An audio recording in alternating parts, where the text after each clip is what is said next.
if you've been watching late-night television recently, you may have noticed that the latest entrant into the field, Stephen Colbert, was wearing something around his wrist the other night. It was a black wristband. There it is right there. You can't see it in this shot, but that is, in fact, a Black Lives Matter wristband.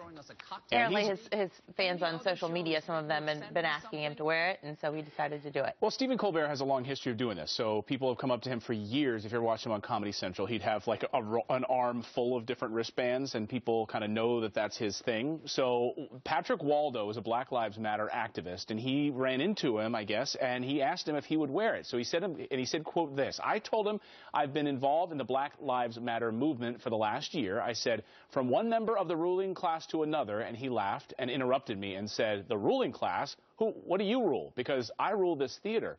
And I said, "You do. So I'm going to put you on the spot right now and ask you to wear this Black Lives Matter wristband on the show and say Black Lives Matter at least once during the show, because I think your audience needs to hear it."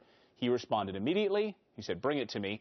And then, but he said, I make promises to no one." So he ended up wearing it. I don't know if he mentioned it on the air, though. So it's possible he's so, rich, famous, celebrity guy, so totally out of touch he doesn't fully understand what that represents. But here's my concern. Obviously, Stephen Colbert is a talented character. Yeah. But there's also a strain of self-righteousness in his comedy. I don't think do you really want to get into this your first week on the air, diving face first into the most divisive social movement in America? It is very divisive. There's no doubt about that. But there are a lot of supporters for this group. The problem with this group is that there are so many different factions, right? I mean, I don't think Stephen Colbert, at least I hope, isn't supporting the same group that says, fry like bacon, pigs in a blanket, what do we want, dead costs, what do we want right now? Or the Black Lives Matter group we reported on down there that attacked that one guy's truck because he had Blue Lives Matter on it. They ripped up the truck and spray painted it. Right, the veterans. Chances are Stephen Colbert does not support that side. That makes Martin O'Malley get off stage or Bernie Sanders get booed off stage.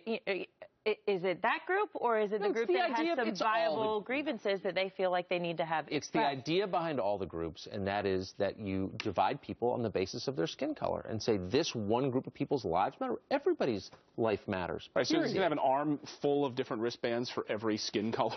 Let us know what you think about this. friends@foxnews.com. And real quick, later in the show, we have a guest coming on from the 2020 Leaders of America. It's 20 Republicans and 20 Democrats trying to go against the Black Lives Matter group and try to express some of the grievances in a more peaceful